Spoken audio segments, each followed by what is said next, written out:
பிரச்சனைகளும் பாடுகளும் சோதனைகளும் உங்களுக்கு விடுதலையை கொடுக்கிற தேவனாய் இருக்கிறார். எபிரேயர் 9:28 வாசிக்கிறோம். தமக்காக காத்து கொண்டிருக்கிறவர்களுக்கு அவர் ரட்சிப்பை அருளுகிற தேவனாம். அல்லேலூயா. நமக்கு ஒவ்வொரு நாளும் எத்தனையோ வேலைகள் இருக்கிறது. நாம் எப்போதும் பார்த்தீங்கன்னா பிஸியாக தான் வாழ்ந்து கொண்டிருக்கிறோம். ஆனால் இவைகளுக்கு மத்தியிலே நாம் கர்த்தருக்காக ஒரு நேரத்தை ஒதுக்கி அதிகாலையில் நாம் கர்த்தருக்காக நாம் காத்திருக்கும் பொழுது கர்த்தர் நம்முடைய கூப்பிடுதலுக்கு பதிலை கொடுக்கிறவராய் இருக்கிறார். வேதத்தில் நாம் வாசிக்கிறோம். நீதிமொழிகள் 20:22 வாசிக்கும் போது, தீமைக்கு சரி கட்டுவேன் என்று சொல்லாதே, கர்த்தருக்கு காத்திரு, அவர் உன்னை ரட்சிப்பார். அல்லேலூயா. தீமைக்கு நம்ம சரி கட்டவே கூடாது. மற்றவர்கள் நமக்கு தீமை செய்யும் பொழுது எனக்கு ஒரு நேரம் வரும்போது இவங்களுக்கு நான் தீமையை செய்வேன் என்று நம்ம ஒருபோது நினைக்கவே கூடாது. வேதம் சொல்லிடு, ரோமர் 12 வாசிக்கிறோம். உங்களுக்கு வருகிற தீமையெல்லாம் நீங்க நன்மையினாலே வெல்ல வேண்டும். தீமை செய்வதற்கு நம்ம என்ன செய்ய வேண்டும்? நன்மை செய்து நாம் தேவனிடத்தில் ஆசீர்வாதத்தை பெற்றுக்கொள்ள வேண்டும். தீமைக்கு நாம் சரி கட்டவே கூடாது. நாம் தீமைக்கு சரி கட்டாமல் இருப்போமானால் கர்த்தர் நம்மை ரட்சிக்கிறவராய் இருக்கிறார்.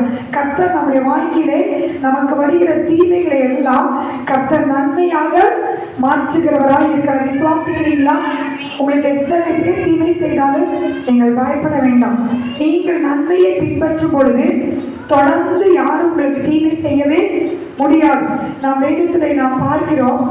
1 பேதுரு 3:13 வாசிக்கும் போது, நாம் நன்மையை பின்பற்றினால் நமக்கு தீமை செய்கிறவன் யார் என்று சொல்லி. அல்லேலூயா. நீங்க நன்மை செய்யும் பொழுது, நீங்க நன்மையை பின்பற்றும் பொழுது ஒருவரும் உங்களுக்கு தீமை செய்ய கர்த்தர் விடமாட்டார். அப்படியே தீமை செய்தாலும் அதை எல்லாம் கர்த்தர் நன்மையாக மாற்றுவார். அல்லேலூயா. பெர்கமான்ஸ் பாடல் என்ன பாடுகிறோம்? தீமைகளை எல்லாம் நன்மையாக மாற்றி. இந்த பாடலை உற்சாகமே கண்ணை தேடி பாடலாங்களா? தீமைகளை நன்மையாக மாற்றினே, துன்பங்களை இன்பமாக மாற்றினே. தீமைகளை நன்மையாக மாற்றினே, துன்பங்களை இன்பமாக மாற்றினே. நன்றி நன்றி, எல்லா நன்மைக்கு நன்றி நன்றி நன்றி, எல்லா நன்மைக்கு நன்றி, எல்லா நன்மைக்கு நன்மைக்கு நன்றி சொல்லி மகிழ்வேன். இன்றைக்கு நடப்பதில்லா நன்மைக்கு நன்மைக்கு நன்றி சொல்லி மகிழ்வேன். இன்றைக்கு நடந்ததெல்லாம் நமக்கு நன்மைக்காகவே தேவன் மாற்றுவார். அல்லேலூயா. அவரிடத்தில் அன்பு கூறுகிற நமக்கு சகலமும் நன்மைக்கு இதுவாக கர்த்தர் மாற்றுகிறவராக இருக்கிறார். யோசேப்புடைய வாழ்க்கையில் எவ்வளவோ தீமைகள் வந்தது. தன்னுடைய சொந்த சகோதரர்கள் யோசேப்புக்கு தீமைகளை செய்தனர். போத்திபார் வீட்டில் யோசேப்பு இருக்கிற பொழுது அங்கேயும் தவறாக குற்றச்சாட்டப்பட்டு தீமையே வந்தது. சிறைச்சாலையில் வைக்கப்பட்ட போதிலும் யோசேப்பு அநேக துன்பங்களை அனுபவித்துக் கொண்டிருந்தார். இவைகளுக்கு மத்தியில் யோசேப்பு கர்த்தரை மாத்திரமே நம்பி இருந்தார். அல்லேலூயா. கர்த்தர் யோசேப்போடு கூட இருந்தார். அப்படி இருந்ததுனால பாருங்க, எந்த இடத்துல தீமை வந்ததோ அதே இடத்துல யோசேப்பை கர்த்தர் மாற்றி யோசேப்பை உயர்த்தினார். தீமை செய்தவர்களுக்கு கர்த்தர் யோசேப்பை நன்மை செய்யும்படியாக கர்த்தர் வைத்தார். தன்னுடைய சொந்த சகோதரர்கள் யோசேப்புக்கு தீமை செய்தார்கள். ஆனால் யோசேப்பு என்ன சொல்கிறார்? நான் உங்களுக்கு நன்மையே செய்தேன் என்று சொல்கிறார். அல்லேலூயா. இன்றைக்கு நம்முடைய வாழ்க்கையில தீமைகள் தொடர்ந்து வந்து கொண்டிருக்கலாம். ஆனால் கர்த்தர் உங்க கூட இருக்கிறார் என்பதை நீங்கள் மறந்து போக வேண்டாம். கர்த்தரை நீங்கள் நேசிக்கிறவர்களாய் இருந்தீர்களானால், கர்த்தருக்கு நீங்கள் உண்மையாக இருப்பீர்களானால், கர்த்தருக்கு நீங்கள் பயப்பட்டு வாழ்வீர்களானால் அந்த தீமை எல்லாம் உங்களுக்கு ஒரு நாள் நன்மையாக மாறும். வந்த தோல்விகள் எல்லாம் உங்களுக்கு ஒரு நாள் வெற்றியாக மாறும். வந்த எல்லாவற்றிலும் கர்த்தர் உங்களோடு கூட இருந்து உங்களை உயர்த்துகிறவராக இருக்கிறார். நாம் வேதத்தில் வாசிக்கிறோம். 1 சாமுவேல் 24:17 வாசிப்போம். 1 சாமுவேல் 24:17.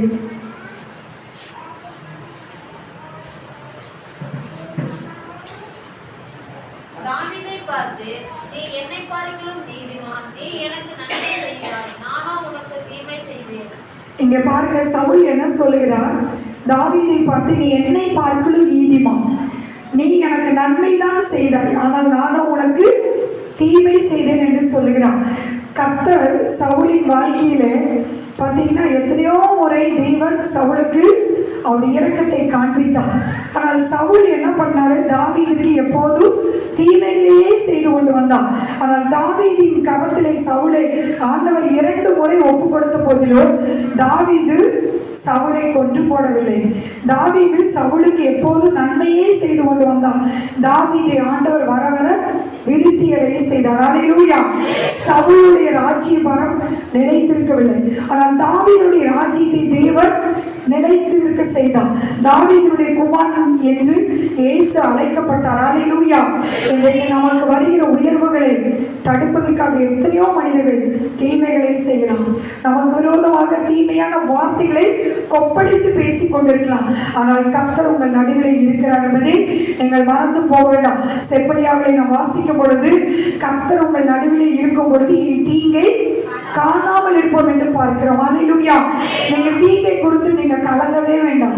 தீமை செய்வதற்கு விரோதமாக நீங்க முறுமுறுக்க வேண்டாம். அப்படிப்பட்ட மனிதர்கள் மேல் நீங்கள் எரிச்சல் அடைய வேண்டாம். அப்படிப்பட்ட மனிதர்கள் மேல் நீங்கள் பொறாமை கொள்ள வேண்டாம். கர்த்தர் சொல்லுகிறார், நீங்க நீதிமானாய் இருக்கும் பொழுது, நீங்க நன்மையே செய்யும் பொழுது கர்த்தர் உங்களை வர வர விருத்தி அடைய செய்வார். அல்லேலூயா. நீங்க இருக்கிற நிலைமையில இருக்க கர்த்தர் விட மாட்டார். நீங்க செய்யற தொழிலா இருக்கலாம், வியாபாரமா இருக்கலாம், நீங்கள் போய்கொண்டு இருக்கிற வேலையா இருக்கலாம், ஆனால் கர்த்தர் சொல்லுகிறார், உங்களை அதே இடத்துல கர்த்தர் உங்கள் தலையை உயர்த்த வல்லவராய் இருக்கிறார். அல்லேலூயா. அல்லேலூயா. வேதங்களை நான் பார்க்கிற சங்கீதம் 135 வாசிப்போம். சங்கீதம் 135. கர்த்தருக்கு காத்திருக்கிறேன், என் ஆத்துமா காத்திருக்கிறது, அவருடைய வார்த்தையை நம்பி இருக்கிறேன். தாவீது சொல்லுகிறார், கர்த்தருக்கு காத்திருக்கிறேன், என் ஆத்துமா கர்த்தரையை நோக்கி காத்திருக்கிறது, அவருடைய வார்த்தையை நம்பி இருக்கிறேன். எத்தனை பேர் கர்த்தருடைய வார்த்தையை மட்டும் நம்பி வாழ்றீங்க? ஒரு சத்தமா அல்லேலூயா சொல்லமா? அல்லேலூயா.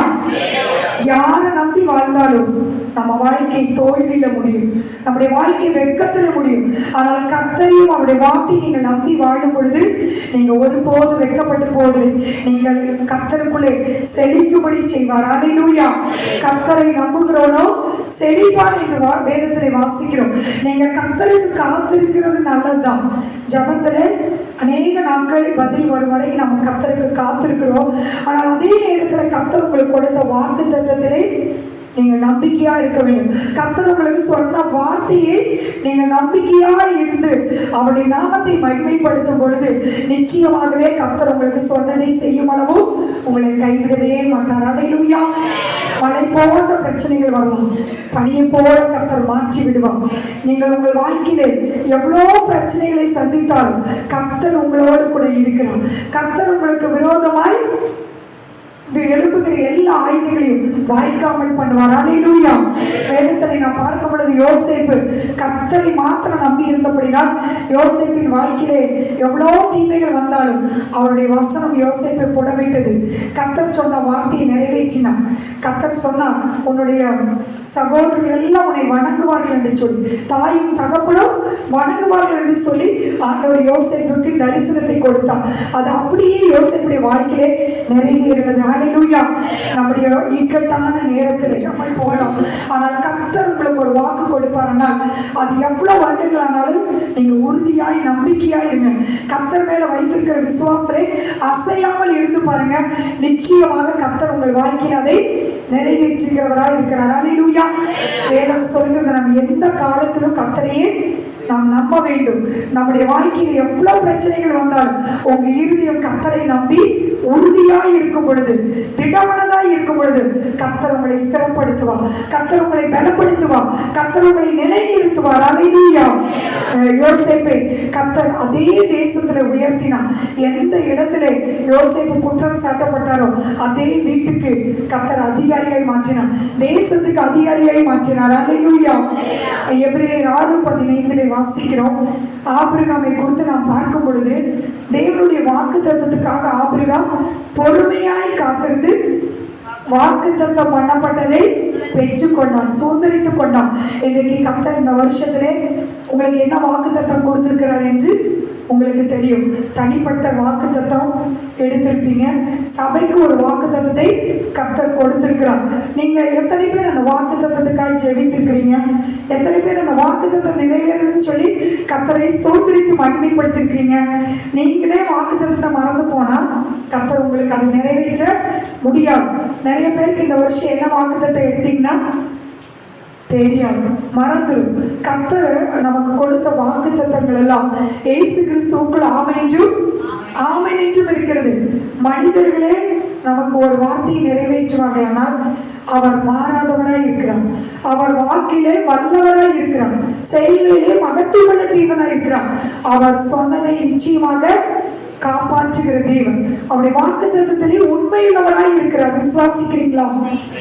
மலைகள் பெயர்ந்தகற்றிடினும் நிலை மாறி புவியகற்றிடினோ, மலைகள் பெயர்ந்தகற்றிடினோ நிலை மாறி புவியகற்றிடினோ, மாறிடுமோ அவர் கிருபை என்னாலும் ஆறுதல் எனக்கவரே, மாறிடுமோ அவர் கிருபை என்னாலும் ஆறுதல் எனக்கவரே, எனக்கொத்தார் சிவரும் பதம் நீரா என் கண்களை ஏறெடுப்பே, எனக்கொத்தார் சிவரும் பதம் என் கண்களை ஏறெடுப்பே, காலை தள்ளாடா என்னை காக்கும் உனக்கா, என் காலை தள்ளாட ஈசவேவை காக்கும் கத்தீர்கள் ராப்பகலுரத்தாரே, ஈசவேவை காக்கும் கத்தீர்கள் ராப்பகலுரத்தாரே, எனக்கொத்தார் சிவன் பதம் நீரா என் கண்களை ஏறெடுப்பே. ஹல்லேலூயா, ஹல்லேலூயா. நம்முடைய கண்களை ஆண்டவரிடத்தில் ஏறெடுக்கும் போது அவரிடத்திலிருந்து நமக்கு ஒத்தாசை வரும். ஆபிரகாம் தன் கண்களை தேவனுக்கு நேராக ஏறெடுத்து பார்த்தான். கர்த்தர் ஆபிரகாமை ஜாதிகளுக்கு தகப்பனாக மாற்றினான். குழந்தையே இல்லாமல் இருந்த ஆபிரகாமுக்கு 100 வயதிலே கர்த்தர் அவருடைய வாக்குத்தத்தத்தை நிறைவேற்றி ஒரு குழந்தையை தேவன் தந்தார். கர்த்தருடைய ஆசீர்வாதம் உங்களுக்கு வரும் பொழுது நீங்கள் ஒருபோது வெறுமையாய் இருப்பதில்லை. கர்த்தர் உங்களுக்கு சொன்னதை நிறைவேற்றுவதிலே வல்லவராய் இருக்கிறார். அல்லேலூயா. எனக்கு ஒரு குடும்பத்தை தெரியும். அந்த சகோதரிக்கு 10 வருடமாக குழந்தை இல்லாமல் இருந்தாங்க. ஆனால் அவங்க யாருக்கெல்லாம் ஜெபம் பண்ணுறாங்களோ அவங்களுக்கெல்லாம் கர்த்தர் குழந்தையை கொடுத்தாங்க. ஆனால் அவங்க வாழ்க்கையில் எந்த ஒரு அற்புதம் நடக்கலை. ஆனால் அவங்க சோர்ந்து போகல. ஆண்டவரே, நான் விரும்புகிறது நிச்சயமாக நீங்கள் கொடுப்பீங்க அப்படின்னு சொல்லி கர்த்தரை மகிமைப்படுத்த ஆரம்பிச்சிங்க. கர்த்தர் கொடுத்த வாக்குத்தத்தத்தை சொல்லி கர்த்தரை நோக்கி பார்த்தாங்க. பிள்ளை மலடியை பிள்ளை காட்சியாக்கவே என்று சொல்லியிருக்கு, கற்பத்தின் கனி உமால் கிடைக்கிற பலன் என்று சொல்லிக்கிறீங்க என்று சொல்லி அவருடைய வாக்குத்தத்தங்களை வைத்து தொடர்ந்து 10 வருடங்கள் காத்திருந்தாங்க. கர்த்தர் பாருங்க, 2 ஆண் குழந்தைகள் 2 பிள்ளையாய் கர்த்தர் கொடுத்தாங்க. அல்லேலூயா.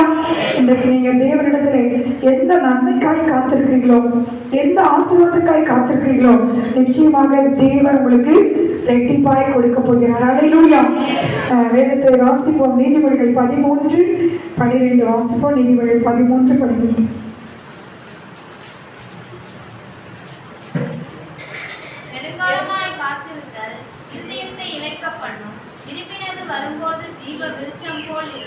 நெடுங்காலமாய் காத்திருக்குதல் இருதயத்தை இழைக்க பண்ணும். விரும்பினது வரும்போதோ ஜீவ விருட்சம் போடுறது. யாரெல்லாம் நெடுங்காலமாய் காத்திருக்கிறீங்க?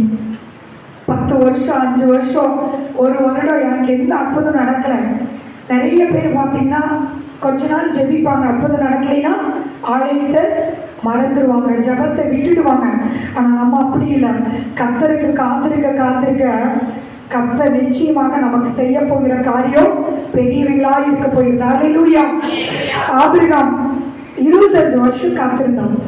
கத்தர் பாருங்க 100 வயதுல அவருடைய வார்த்தையை நிறைவேற்றினா. நீங்க ஒருவேளை காத்திருந்து இருதயம் இழைத்து போயிருக்கலாம், சோர்ந்து போன நிலைமையில வந்திருக்கலாம். ஆனால் ஆண்டவர் இந்த நாள் உங்களை பார்த்து சொல்கிறான், நீங்க விரும்புகிற நன்மையை பெற்றுக்கொள்ள போறீங்க, விரும்புகிற சுகத்தை நீங்க பெற்றுக்கொள்ள போறீங்க, விரும்புகிற உயர்வை நீங்க பெற்றுக்கொள்ள போறீங்க. ஹல்லேலூயா. சரீர தேவைகளுக்காய் காத்திருக்கலாம், ஆத்துமா ஆவிக்குரிய ஆசீர்வாதங்களுக்காக காத்திருக்குதான்.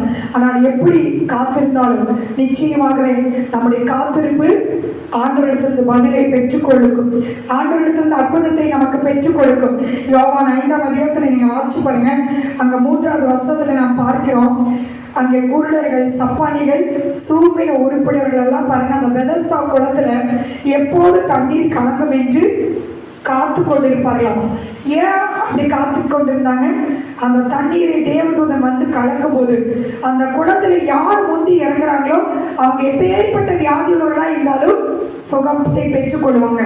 இன்னைக்கு நம்ம கூட ஆலயத்துக்கு ஏதோ ஒரு நன்மையை தேடி வந்திருப்போம், ஏதோ ஒரு அற்புதத்தை நாம் தேடி வந்திருப்போம். ஆனால் ஆண்டவர் சொல்லுகிறார், தாவீது சொன்னது போல, நீங்க கர்த்தருடைய ஆலயத்துல வந்து காத்திருக்குதல் ஒருபோதும் உங்களுக்கு தோல்வியை கொண்டு வராது.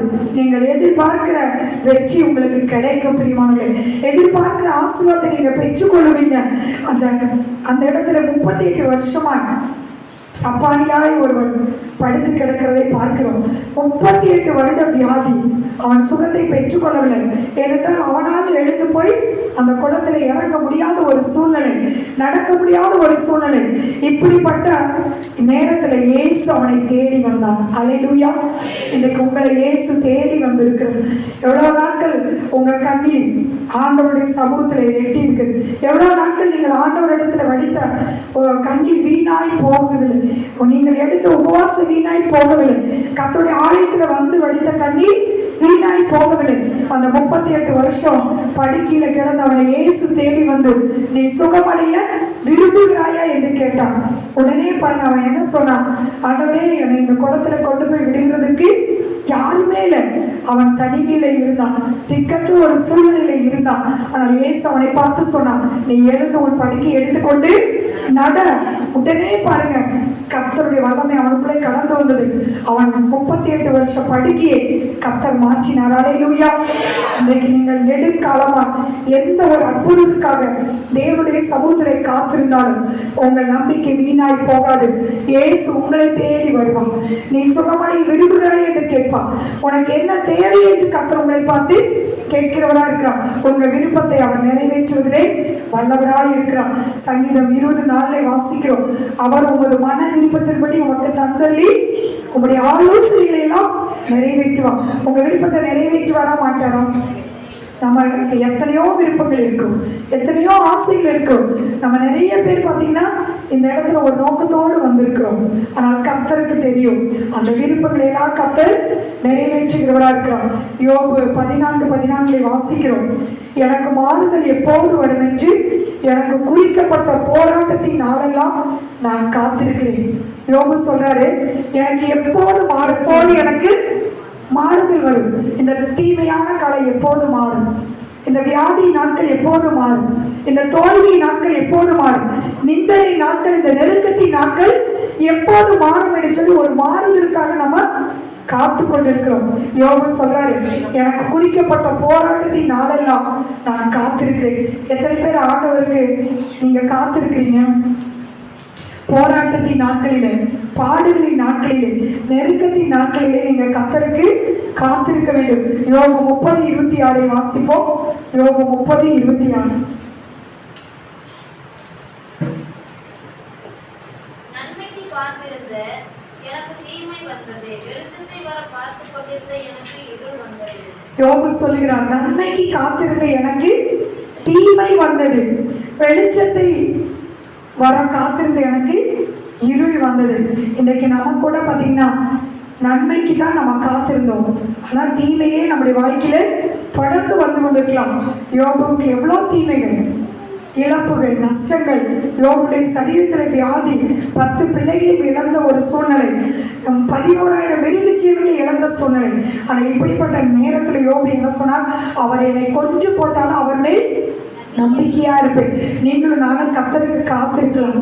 ஆனால் எப்படி காத்திருக்க வேண்டும்? நம்பிக்கையோடு காத்திருக்க வேண்டும். நம்ம விசுவாசத்தோடு காத்திருக்க வேண்டும். அப்படி காத்திருக்கும் பொழுது இழந்தது எல்லாம் ரெட்டிப்பாக கர்த்தர் உங்களுக்கு கொடுப்பார். நீங்க முன்னிலைமையை பார்க்கிறோம், உங்களுடைய பின்னிலைமை ஆசீர்வாதமாய் இருக்கும். அல்லேலூயா. யோபு தன்னுடைய வாழ்க்கையில எல்லாவற்றையும் இழந்தாலும் ரெட்டிப்பாக பெற்றுக்கொண்டான். ஏசாயா 49:23 வாசிக்கிறோம், நான் கர்த்தர், எனக்கு காத்திருக்கிறவர்கள் வெட்கப்படுவதில்லை. நீங்க கர்த்தருக்கு காத்திருந்தா ஒருபோதும் வெட்கப்பட கர்த்தரை விடவே மாட்டார். வெட்கப்பட்டோமா?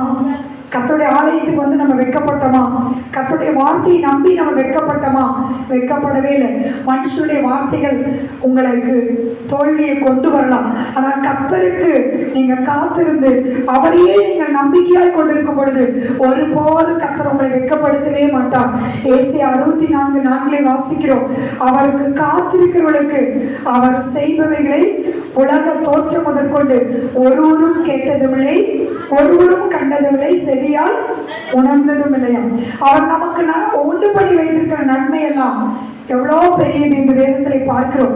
நீங்க ஒரு நாள் அதை கண்டதும் இல்லை, உங்கள் செவியாளர் நீங்க கேட்டதும் இல்லை, உணர்ந்ததும் இல்லை. கர்த்தருக்கு காத்திருக்கிறவர்களுக்கு அவர் தான் செய்ய போகிறார். அவரை தவிர வேறு யாரும் நமக்கு எந்த ஒரு அற்புதத்தையும் செய்ய முடியாது. எனக்கு தெரியும் எத்தனையோ பேர் கர்த்தருக்கு காத்திருந்து அவங்க வாழ்க்கையில நன்மையை பெற்றுக்கொண்டிருக்காங்க, சுகத்தை பெற்றுக்கொண்டிருக்காங்க. சில பேர் பார்த்தீங்கன்னா வேலைக்காக காத்திருந்து கர்த்தர் அவர்களுக்கு அரசாங்க வேலையை கொடுத்திருக்கிறான். வேலையில அதாவது டிரான்ஸ்ஃபருக்காய் மாறுதலுக்காய் காத்திருந்து கர்த்தர் அவர்களுக்கு அந்த மாற்றத்தை கொடுத்திருக்கிறார். உயர்வுக்காய் காத்திருந்து அந்த உயர்வை கர்த்தர் கொடுத்திருக்கிறார். நீங்க தேவனுக்கு காத்திருப்பது ரொம்ப நல்லது. கர்த்தருக்கு நீங்க காத்திருக்கும் பொழுது பாருங்க, அவர் உங்களை எப்பேற்பட்ட வியாதியிலிருந்து உங்களை விடுவிக்கிறவராக இருக்கிறார். சங்கீதம் 33:18-19 வாசிக்கிறோம், தமக்கு பயந்து தமது கிருபைக்கு காத்திருக்கிறவர்களின் ஆத்துமாக்களை மரணத்திற்கு விலக்கி விடிக்கவும் பஞ்சத்திலே உயிரோடு காக்கவும் கர்த்தருடைய கண்கள் அவர்கள் மேல் நோக்கமாயிருக்கிறது. உங்களுக்கு மேல கர்த்தருடைய கண் நோக்கமாயிருக்கிறது. விசுவாசிக்கிறீங்களா? கர்த்தருடைய கண்கள் உங்களை பார்த்து கொண்டிருக்கிறது. நீங்க எவ்வளவு உபத்திரத்தில் இருக்கிறீங்க, எவ்வளவு பிரச்சனைக்குள்ள இருக்கிறீங்க, எவ்வளவு வேதனைக்குள்ள இருக்கிறீங்கன்னு யார் பார்த்தாலும் பார்க்காவிட்டாலும் கர்த்தர் உங்க மேல நினைவா இருக்கிறார். அவர் சொல்றார், அவருடைய கிருபைக்கு காத்திருக்கிறவருடைய ஆத்துமாக்களை மரணத்திலிருந்து விடுவிப்பாராம், பஞ்சத்திலே உயிரோடு காப்பாற்றுவாராம். விசுவாசிக்கிறீங்களா? எல்லாருக்கும் பஞ்ச நாட்கள் வரலாம், உங்களுக்கு வராது. எல்லாருக்கும் வறட்சி நாட்கள் வரலாம், உங்களை கர்த்தர் செழிப்பாக வைப்பார். அல்லேலூயா. கர்த்தர் உங்களை மரணத்தின் பாதையிலிருந்து கர்த்தர் ஜீவனோடு வைக்கிறவராய் இருக்கிறார். சங்கீதம் 5:3 வாசிக்கிறோம், காலையிலே உமக்கு நேரே ஆயத்தமாகி காத்திருப்பேன். கர்த்தருடைய கிருபைக்கு தாவீது காலமே காத்திருந்தார். தாவீதை போல அதிகாலையிலே தேடினவர்கள் ஒருவருமே இல்லை. கர்த்தர் தாவீதை அதிகாலையிலே தேடும்படி வைத்தார். தாவீது சங்கீதம் 130:6 சொல்லுகிறார். சங்கீதம் 130:6 வாசிப்போம். எப்பொழுது விடியும் என்று விடியற்காலத்துக்கு காத்திருக்கிற ஜாமக்காரரை பார்க்கிறோம், அதிகமா என் ஆத்துமா ஆண்டவருக்கு காத்திருக்கிறது. எப்பொழுது விடியும் என்று விடியற்கால ஜாமக்காரரை பார்க்கிறோம். விடியற்காலத்துக்கு காத்திருக்கிற அந்த ஜாமக்காரரை பார்க்கிறோம். தாவீதுடைய ஆத்துமா கர்த்தருக்காக அதிகமாக காத்திருக்கிறது. அல்லேலூயா. எத்தனை பேர் அதிகாலையிலே ஜெபிக்கிறீங்க? உண்மையா கையை உயர்த்துங்க. ஜெபிக்காதவர்களுக்கு இந்த நாளில் கர்த்தர் அந்த கிருபையை உங்களுக்கு கொடுக்க போகிறோம். புலம்பல் 3 வாசிக்கிறோம், காலைதோறும் அவருடைய கிருபைகள் நமக்கு புதிதாய் கிடைக்கிறது. கர்த்தருக்கு காலையில் நீங்க காத்திருக்கும் பொழுது, அவருடைய கிருபைக்கு நீங்க காலையிலே காத்திருக்கும் போது நீங்க நடக்க வேண்டிய வழியை கர்த்தர் உங்களுக்கு காண்பிப்பான். உங்க மேல கண்ணை வைத்து உங்களுக்கு ஆலோசனை சொல்லுவான். நீங்க என்ன செய்ய வேண்டும் என்று சொல்லி கர்த்தர் உங்களோடு கூட பேசுகிறவராய் இருக்கிறார். தாவீது கர்த்தருக்கு காத்திருந்தபடினால தாவீதுடைய வாழ்க்கை எப்போதுமே வெற்றியாக இருந்தது. போகிற இடமெல்லாம் தாவீதுக்கு கர்த்தர் வெற்றியை கொடுத்தார். அல்லேலூயா. அவருடைய கிருபை உங்க மேல இருக்கும் பொழுது நன்மையும் கிருபையும் உங்களை தொடருபடி செய்வார்.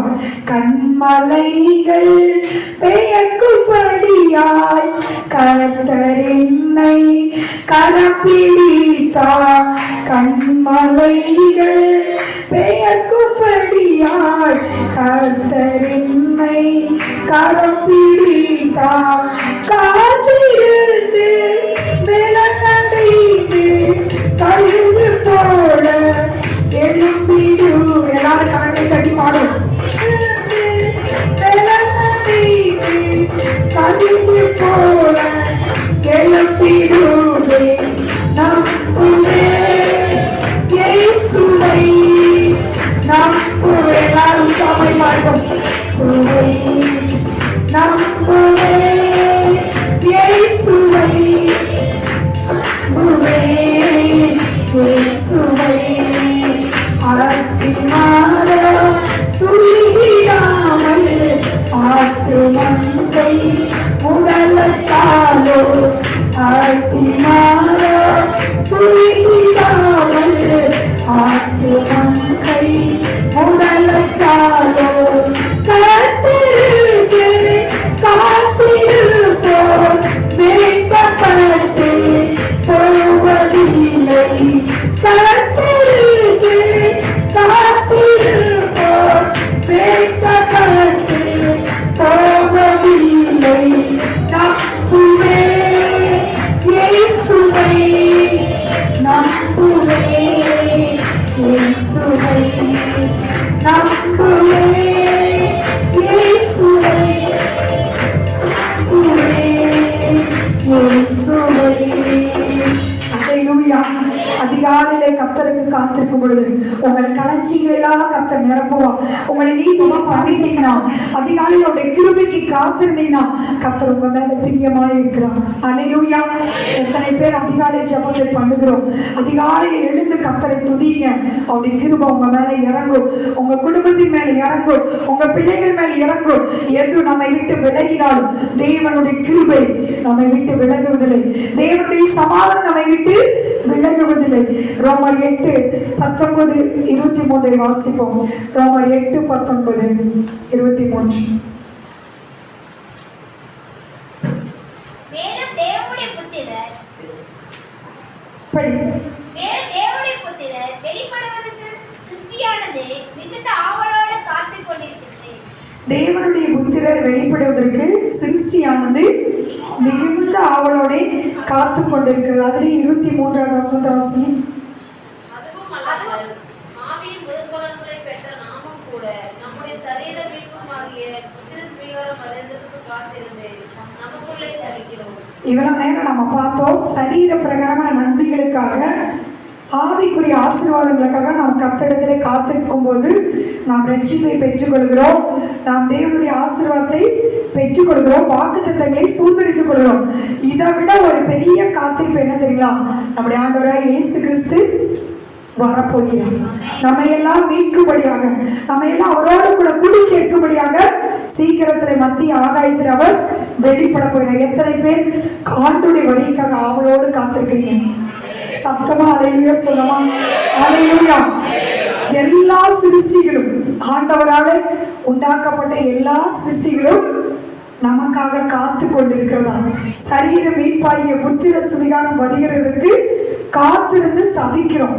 நம்ம கூட எப்போ இந்த சஞ்சலத்தின் நாட்கள் மாறும், எப்போ இந்த பிரச்சனை நாட்கள் மாறும். ஏசு கிறிஸ்து இன்னைக்கு வந்தா இந்த பிரச்சனையெல்லாம் விட்டுட்டு நான் சீக்கிரமா போயிடுவேன்னு சொல்லி தான் நம்ம நினைக்கிறோம். உண்மையாகவே அவருடைய வருகை நாட்கள் மிக சமீபம். கர்த்தர் சொன்ன எல்லா காரியங்களும் நிறைவேறி கொண்டன. கடைசி காலத்தில் வாழ்ந்து கொண்டிருக்கிறோம். இனியும் நம்ம பாரத்தையே சுமந்து கொண்டு ஆண்டவரை தேடாமல் வாழ்வோமானால், அவருடைய வார்த்தைக்கு கீழ்ப்படியாமல் பரிசுத்தத்தை இழப்போமானால் அவருடைய வரிகளை நாம் போகவே முடியாது. வேதம் சொல்கிறது 2 பேதுரு 3:12-14 வாசிக்கிறோம். தேவனுடைய நாள் சீக்கிரமாய் வரும்படிக்கு மிகுந்த ஆவலோட காத்திருங்கள். ஆவலாய் காத்திருக்கணும். ஏசு கிறிஸ்து எப்போ வருவாருன்னு சொல்லி நம்ம என்ன சொல்றோம்? ஏசப்பா இன்னும் ஒரு மாதம் கழிச்சோம், இன்னும் 1 வருஷம், இன்னும் ரெடி ஆகல. எப்பதான் நம்ம ஆயத்தமாய் இருப்பது? கர்த்தர் இந்த நாளில் உங்களை பார்த்து ஆண்டவர் சொல்றாங்க, உன் தேவனை சந்திக்கும்படி நீ ஆயத்தப்படு.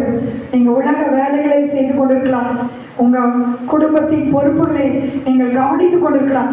ஆனால் நம்முடைய நினைவெல்லாம் எப்போது என் மணவாளன் இயேசு வருவார், நாம் அவருடைய மனவாட்டியாக இருக்கிறோம், நம்மை மீட்க இயேசு வரப்போகிறோம். கரைதலை முதலானது இல்லாமல் பரிசுத்தமும் பிழையும் பிழையற்றதுமான மகிமையுள்ள சபையாக அவருக்கு முன் நிறுத்திக் கொள்வதற்காக இயேசு கிறிஸ்து வரப்போகிறார். காத்திருக்கிற நாம் எப்படிப்பட்ட ஒரு நம்பிக்கையோடு காத்திருக்க வேண்டுமா?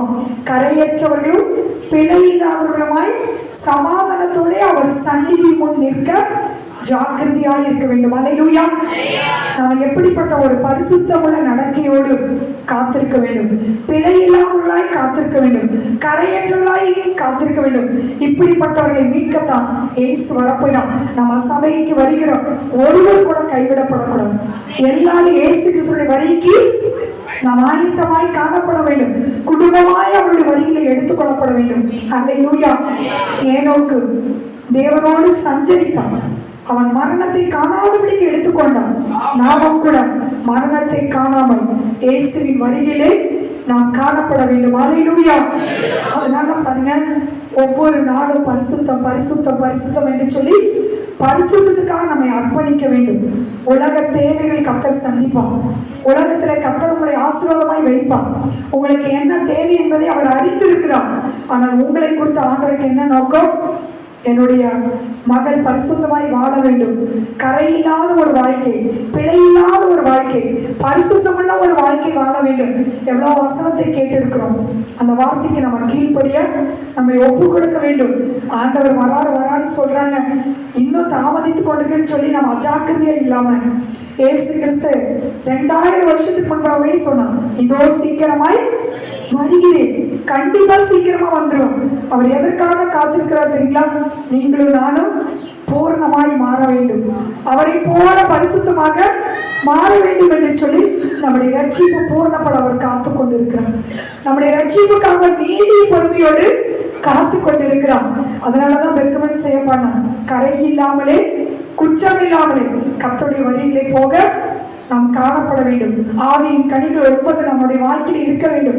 இன்னமும் நம்ம மாம்சத்துக்குரியவர்களாய் இருந்தா கர்த்தருடைய வரிக்கு போக முடியும். இன்னமும் நம்ம சண்டை போட்டுக்கொண்டு கோபப்பட்டு கொண்டு பகைகள், விரோதங்கள், சண்டைகள், பிரிவினைகள், கசப்புகள், எரிச்சல்கள், பொறாமைகள், கொலைகள், வெறிகள், களியாட்டுகள், இப்படிப்பட்ட ஒரு வாழ்க்கை வாழ்ந்து கொண்டிருப்போமானால் இன்னும் நிறைய பேரால சினிமா சீரியல விட முடியல. எத்தனை பேர் வீட்டில் இன்னைக்கு சீரியல் பார்த்து கொண்டு இருக்கிறோம், சினிமா பாடல்களை கேட்டு கொண்டு இருக்கிறோம். இன்னமும் நம்ம மாம்சத்துக்குரியவர்களாக வாழ்ந்து கொண்டிருக்கிறோம். எவ்வளோ சத்தியங்களை கர்த்தர் நமக்கு போதித்து கொண்டிருக்கிறோம். தேவன் எதற்கு நமக்கு சபைக்கு நம்மை கொண்டு வருகிறார் தெரியுங்களா? இயேசுவின் வரிக்கு ஆயத்தப்படுத்து, மனவாட்டியை ஆயத்தப்படுத்துதான் உங்களை என்னையும் சபையில வைத்து கர்த்தர் பரிசுத்தப்படுத்துகிறோம். சபை என்பது ஆண்டவருடைய வரிக்கு நம்மை ஆயத்தப்படுத்துகிற ஒரு இடம். நீங்க ஒருவேளை உலகத்தின் நன்மையை எதிர்பார்த்து வந்திருக்கலாம், ஆனால் அது முக்கியமில்லை, அது நிச்சயமாய் ஆண்டவர் கொடுப்பார். ஆனால் அதை விட பெரிய காரியம் என்ன தெரியுங்களா? உங்களை ஒவ்வொருவரையும் இயேசுவுக்கு முன்பாக நிறுத்துவதுதான் ஊழியக்காரருடைய வேலை. நல்ல உக்கிரக்காரனான ஊழியக்காரன் என்று வேதத்திலே வாசிக்கிறோம். உங்களை கிறிஸ்துவுக்கு முன்பாக நிறுத்துறதுக்காக தான் ஒவ்வொரு வாரமும் கடிந்து கொள்கிற உபதேசங்கள் உங்களுக்கு முன்பாக வருகிறது. அல்லேலூயா. எத்தனை பேர் ஆண்டவருடைய வார்த்தையை கேட்டு சந்தோஷமா கீழ்ப்படுறீங்க? தன் பிள்ளைகளை உணர்ந்து ஆண்டவருக்கு ஒப்பு கொடுத்து ஒவ்வொரு வாரமும் பரிசுத்தம், ஒவ்வொரு நாளும் பரிசுத்தம். உங்களுடைய நோக்கமெல்லாம் நான் இயேசுவை போல மாறணும், அப்படி திவ்ய சுவாலத்துக்கு நான் பங்குள்ளவர்களாக மாறணும், இயேசுவை போல நான் நேசிக்கணும், இயேசுவை போல நான் மன்னிக்கணும், இயேசுவை போல மற்றவர்களுக்கு நான் நன்மை செய்யணும், இயேசுவை போல எல்லா பாடுகளையும் நான் பொறுமையாக சகித்துக் கொள்ள வேண்டும் என்று அப்படி ஒரு தீர்மானத்தோடு வந்து பாருங்க. இயேசு கிறிஸ்து வரும்பொழுது அவருடைய வரிக்கு காத்திருக்கிற நம்மை அவரோடு கூட கூட்டி சேர்க்க போகிறார். அல்லேலூயா.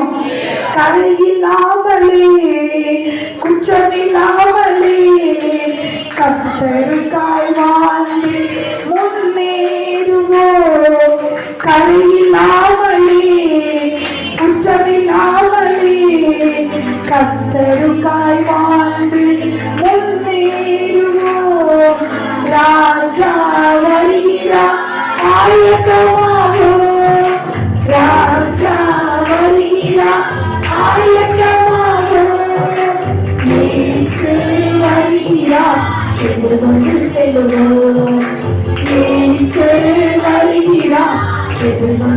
வேண்டும். பள்ளங்கள் எல்லாம் நிரம்பிட வேண்டும். மலைகள் குன்றுகள் தகர்த்திட வேண்டும். கோணலானவை நேராகணும், கரடானவை சமமாகணும். பள்ளங்கள் எல்லாம் நிரம்பிட வேண்டும். மலைகள் குன்றுகள் தகர்த்திட வேண்டும். கோணலானவை நேராகணும், கரடானவை சமமாகணும். அல்லேலூயா. பாடலை பாடுகிற நம்மை தேவன் பரிசுத்தப்படுத்த போகிறான். கரையில்லாத ஒரு வாழ்க்கை, பிழையில்லாத ஒரு